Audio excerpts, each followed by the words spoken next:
Hello viewers, Super GT here. Welcome back to another video. Now this one, we're going to jump into the manufacturer series where I have selected BMW. For Group 4, this means the M4. And this is a very decent car for that class. But in Group 3, I was only given the choice of the M6. And for those who've watched recent videos, you'll know how much I've gone on about how bad this car is. And therefore this will make for an interesting round because we have to drive that car around Interlagos. So we've started with BMW for the season. It's only a test season. It doesn't really count for anything. First round here is, well, it's actually the third round, but it's the first video I'm making on it. It's at Interlagos. Now this was my first attempt and we made it about 300 meters before dying. Fantastic stuff. How about the second attempt? So we make it through the corner and, whoa, a bit of a moment, but would you look at that? We've actually driven a corner successfully. Now this car, as you can see through this long right-hander, well, I mean, this car makes an absolute hash of that turn because, well, you just saw how slow it was. And I could go on about how bad the handling is, how it handles worse than Titanic. And the Titanic, before it sunk or after it sunk, you know, I've done all those jokes to death by now. Let's jump into qualifying and see what I can salvage here. So I've got myself a bit of space here. You can see car in front, nice space ahead, so we don't really have any traffic to contend with. I wanted a nice uninterrupted lap.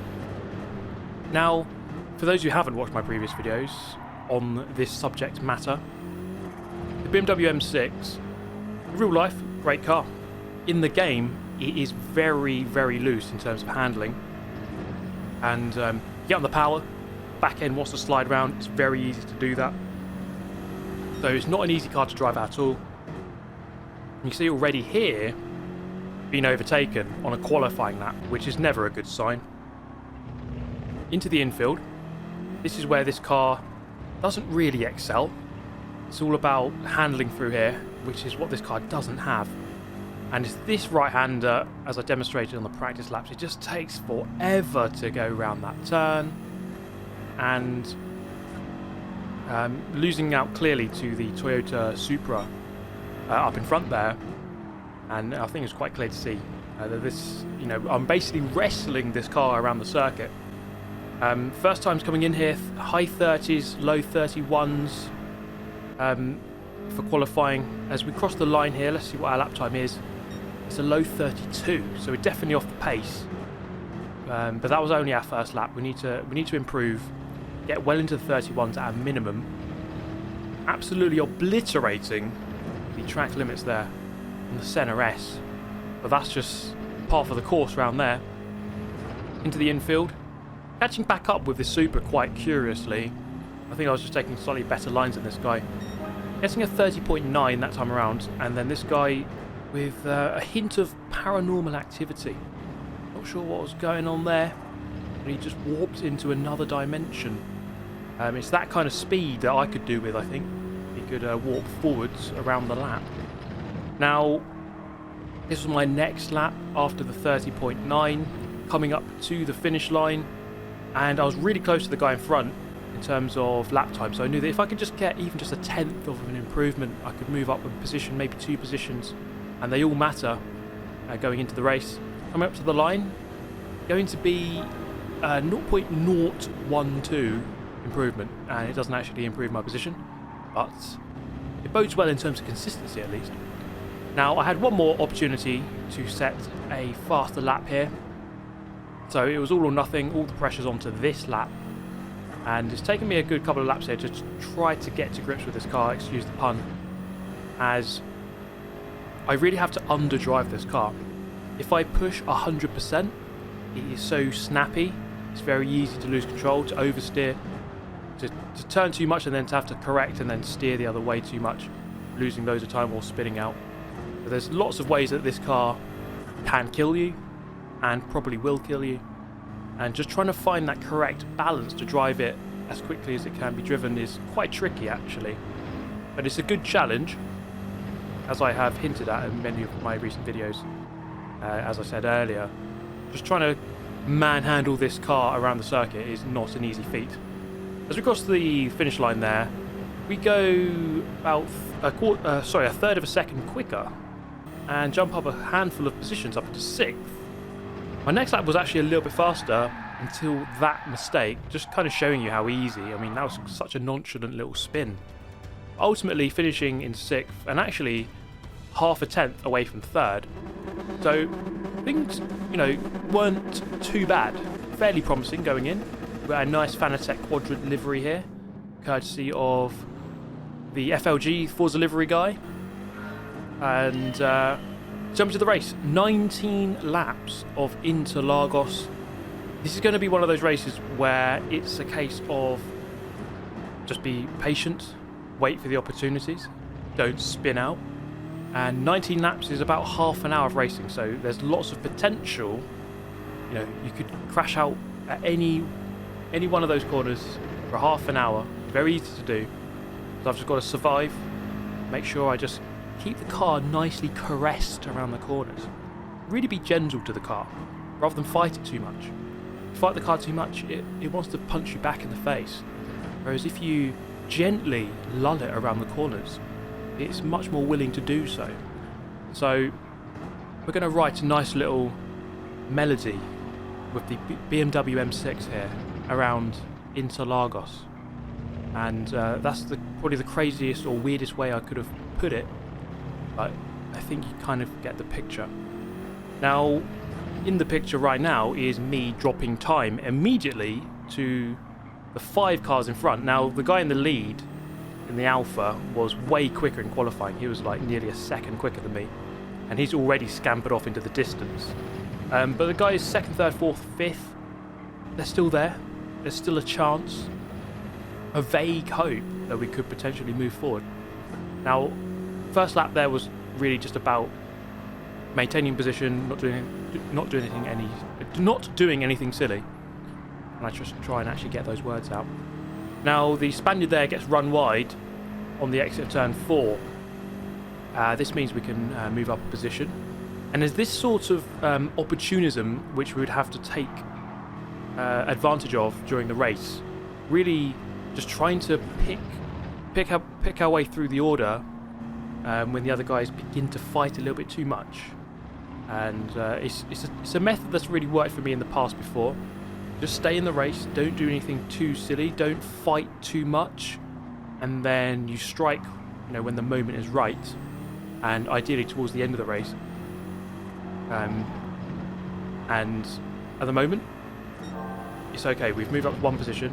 You see the Peugeot there, you might have just spotted on the radar, just behind us, nearly coming through into the final corner, but remaining in 5th. Now, down the main straight, this car actually had decent straight line speed, as you can see. The Peugeot came out of the final corner quite close behind, but I actually gained, if anything, and got away, even with him in the slipstream. So a big moment through the Senna S just shows you can't get too complacent with this car. And what that means is we're going to get a poor run down Rita Bosta into turn 4. Such as the straight line speed, though, we do manage to stay ahead, thankfully. So the BMW is good in a straight line. It does have that redeeming quality. But again, it's this corner here. Absolute nightmare. The Peugeot nips up the inside, and I'm back down into 6th position, back in my natural habitat. So I feel comfortable here.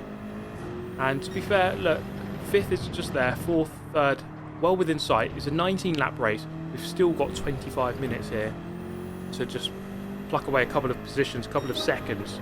There's no rush, there's no panic just at this time. As you can see here, I got this sense that once these guys got close to each other, they began to slow each other down, courtesy of me gaining quite a lot going into turn 1. And it wasn't long really before we managed to get a move done on these guys. You see the Peugeot just behind, so I had to still be wary that any mistake would cost me positions quite easily. So I was just driving a fine line here between disaster and just staying in the race. Now here, this was dive bomb of the millennium, I think, as the 2 guys go for a move, and I just kind of just nip up the inside. The Italian just left the door open, and the opportunity was there, so we went for it and got the position. Now that Italian, I would say, did seem rather slow in those last couple of laps. So, a bit more paranormal activity there. Not sure what was kicking off there with the Spaniard. But clearly, as the guy behind almost making contact. But clearly we have some sort of weird extraterrestrial possibly, force going on here at Interlagos. Not sure what that might be. But we progress here in 5th position, running down the hill towards the final turn, and things are going well. I mean, this BMW, yes, it is just very difficult to drive, but we're doing a decent job, I would say. As we looked behind there was a good 3 or 4 cars.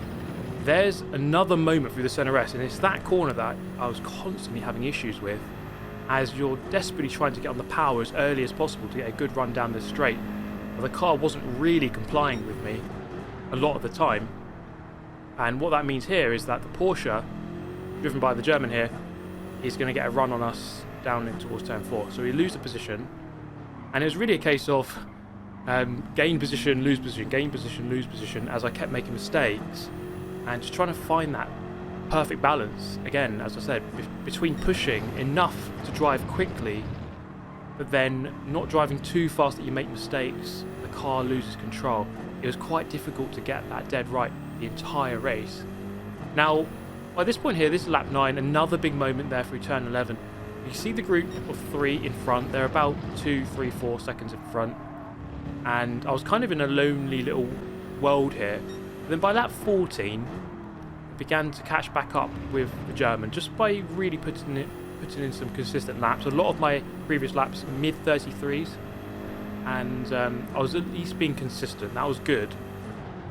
So I managed to keep the car under control for the last sort of 5 laps without really making any glaring errors. So I just calibrated my approach slightly in favour of just being a little bit more careful to minimise those big errors where the car was just kind of very twitchy, very nervous.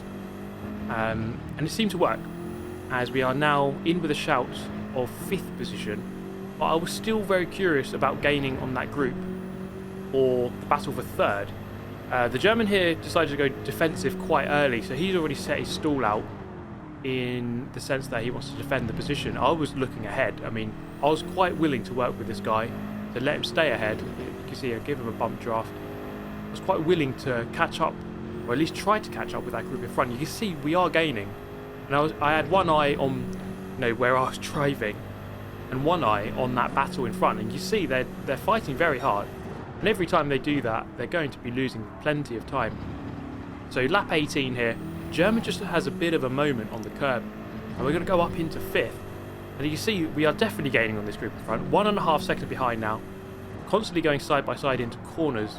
That is suboptimal, and surely the more they do that, again fighting, you see just how quickly we are gaining now, that they are really, really going hammer and tong at this one. So it's the Brits in 3rd in the Jaguar, up against the Peugeot, which I think is the strongest car for this race.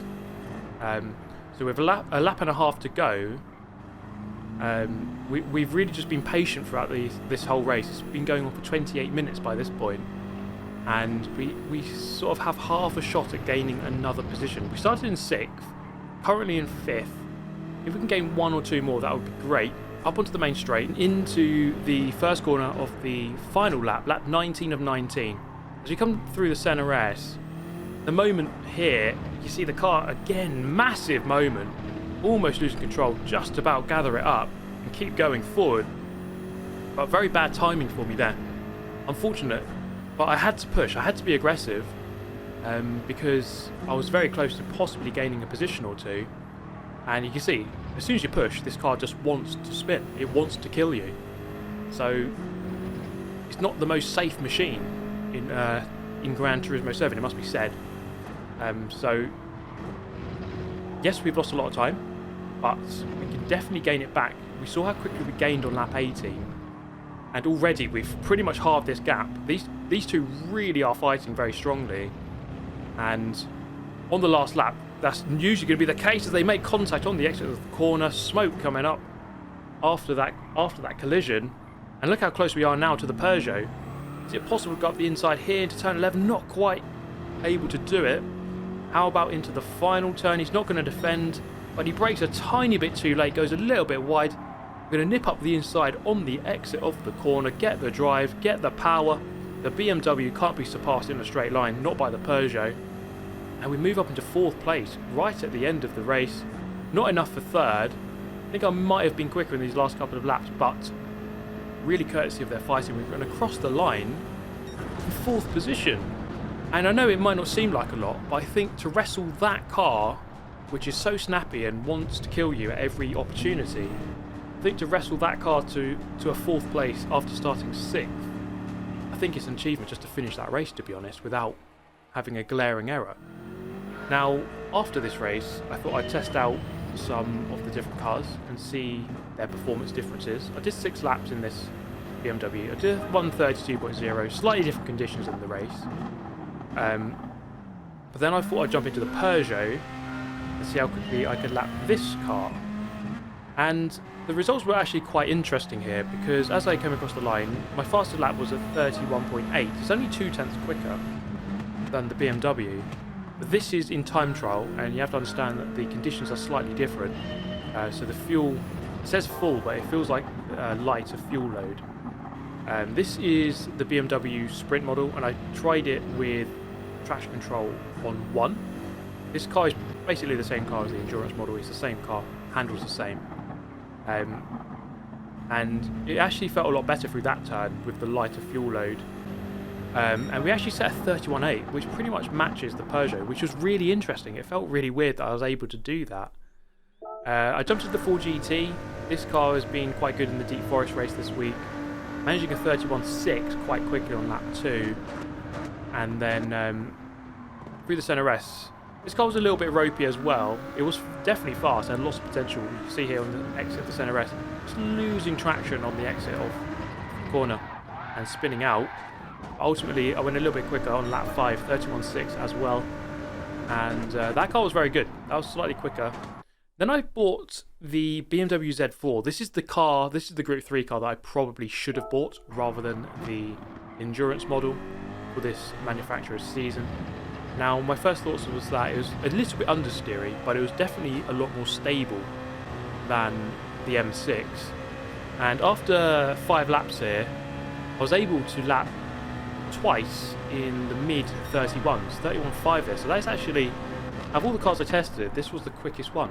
And this is the car, in hindsight, that I should have driven for this manufacturer's season.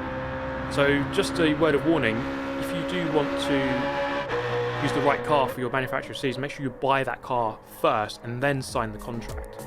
Otherwise it won't give you the option, as I have been reliably informed. But yeah, it's a bit annoying, but there you go. A lesson learned, I suppose. But still, driving the M6, I mean, it is a lesson in patience on the throttle and just in general consistency. So I suppose it's not all such a bad thing. But that is the end of this video. Thank you so much for watching. Hope you enjoyed it. I'll catch you next time. Goodbye.